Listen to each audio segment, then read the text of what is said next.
Satu, dua. Sirik banget, Pak. Coba lihat, bagus nggak? Wah, Pak RT. Bagus kan? Kagak ada gambarnya. Assalamualaikum warahmatullahi wabarakatuh. Para pemirsa, ada komedian legendaris dari Bogor, tapi sudah menjadi komedian tingkat nasional. Mungkin namanya sudah tidak asing lagi, yaitu komedian Bolot. Nama panggungnya Bolot atau Pak Bolot. Sebenarnya dia nggak bolot. Gitu. Bolot itu kalau orang Jakarta bilang ini ya tuli tapi nggak tuli gitu. Nah dipanggil dengan Bolot. Gitu.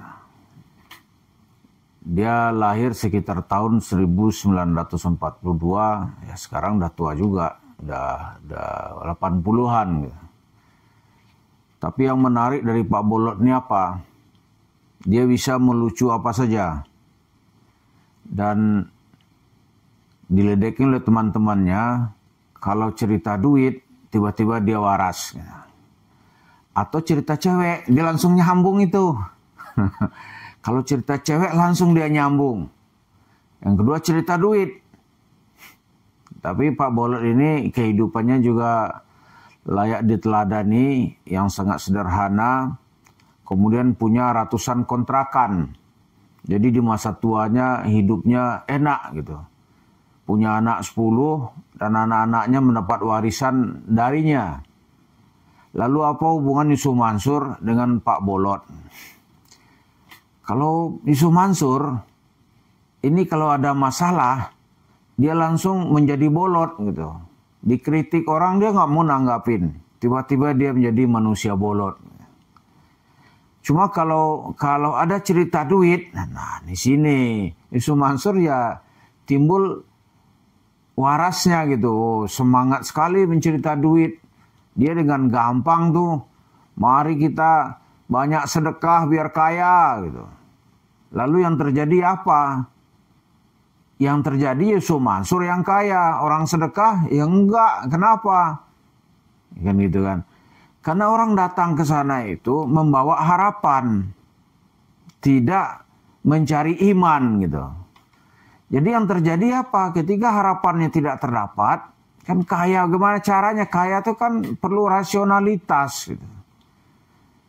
Ya paling jarang-jarang lah orang dikasih kekayaan oleh Allah, diantarkan rezeki, dimudahkan langkahnya itu kan yang tanpa berusaha itu kan jarang. Gitu. Yang banyak itu secara umum orang kalau mau kaya itu harus bekerja keras dan bekerja cerdas.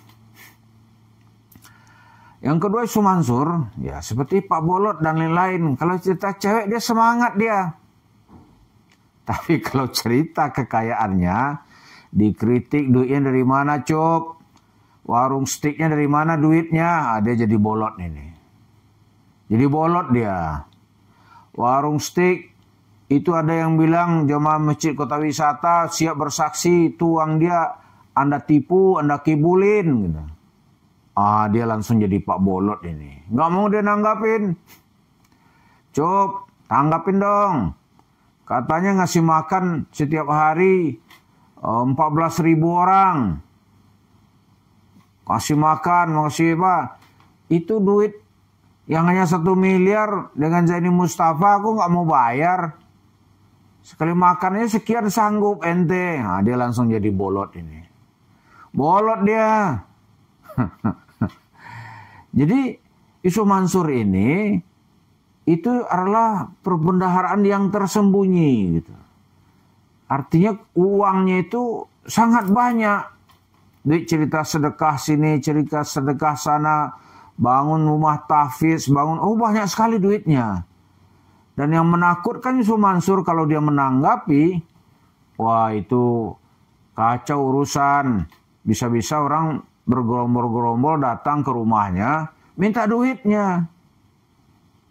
Siapa yang menyangka misalnya nih, diam-diam kita pikir Yusuf Mansur ini, udahlah dia ada adem dia. Ternyata enggak. Tahu-tahu ada pesantren di daerah Sukabumi sana gitu. Lebih luas dari Mahat Tahfiz Quran. Siapa yang menyangka?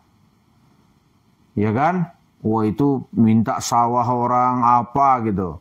Kalau ini digugat, sawah, tanah yang nggak dibayar dengan benar, oh dia pura-pura bolot dia. Jadi pengikut Pak Bolot dia. Cuma kalau Pak Bolot tadi itu kan dia orangnya sedekah. Dia benar sedekah dia. Menurut cerita teman-temannya. Kemudian kehidupannya juga biasa-biasa gitu. Maka di hari tuanya dia tenang menghadapi hidup. Tenang dia menghadapi hidup. Lah Yusuf Mansur dikejar-kejar. Tapi dia pakai ilmu Pak Bolot. Apa ilmunya? Bolot aja. Ya kan? Terus kenapa dia nggak mau menggugat balik misalnya? Gugat balik. Oh nggak berani dia. Kalau dia gugat balik, itu kan ada pemeriksaan nanti. Dia diperiksa, yang dia gugat juga dia periksa. Juga diperiksa oleh Bareskrim katakanlah gitu ya. Takut dia. Kalau dia diperiksa takut terbuka itu rekening-rekening mana atas nama umat yang dia kumpulin. Di antaranya itu bangun masjid di Spanyol gimana? Duitnya kan udah banyak tuh dikumpulin gitu. Oh ngeri dia tuh. Mana duitnya? Berapa miliar dapat? Karena setiap orang saat itu minimal berinfak itu bahasanya nih membeli surga lah. Membeli surga itu 1 juta per orang gitu. Dia roadshow itu berapa lama? Kalau gitu kita Yusuf Mansur gue bolot aja dah. Kalau ada sahabat Yusuf Mansur mau mencoba menggiring orang untuk supaya bisa dipidanakan gitu, dikriminalkan. Itu si Gus apa namanya lo tuh, si Gus Kumis saya lihat tuh dipidanakan. Yusuf Mansur takut, udahlah jangan dah, gitu aja dia bolot aja dia, so takut menimpa dirinya. Kalau yang dilapor ini kan para apa ya? Yang hidupnya pas-pasan lah gitu, katakanlah begitu ya. Nggak pernah punya kekayaan triliun-triliun seperti Yusuf Mansur. Kalau diperiksa ya dibuka aja. Iya kan? Pasal mana misalnya kan gitu. Yusuf Mansur takut. Karena tuh dia membolotkan diri aja. Nah sekarang nih, banyak kasus-kasus dia. Ya dia bolot aja. Tapi kalau ada nampak peluang duit, waduh, dia langsung waras ini. Waras dia. Atau misalnya nih, wah ini ada cewek Sukabumi misalnya ya. Atau ada cewek dari mana, wah Yusuf Mansur langsung itu apanya naik gitu. Tapi kalau dia dikritik duitnya mana, apalagi nagih utang. Oh nagih utang dia kabur dia. Murid-murid atau santri dia bilang jangan ditanggapin dia, biarin aja. Karena nggak mau nih keluar, kalau diperiksa pasti itu ketahuan, ya kan? Kan hukum itu equality gitu, di antara manusia sama. Dia jangan pikir kalau dia melapor dia nggak kena periksa, periksa juga, pasti dia periksa. Asal usul warung steak and shake pasti ditelusuri gitu, ya kan? Maka muncullah 200-an itu jemaah masjid kota wisata Cibubur bersaksi itu duit kami pak, kan gitu kan? Oh ini ngeri Yusuf Mansur, ngeri dia. Kalau sampai begini-beginian ngeri dia. Duit kami, kan nggak mungkin 200-an orang itu berbohong walaupun mereka nggak punya alat bukti tertulis gitu. Nggak mungkin itu, ya kan?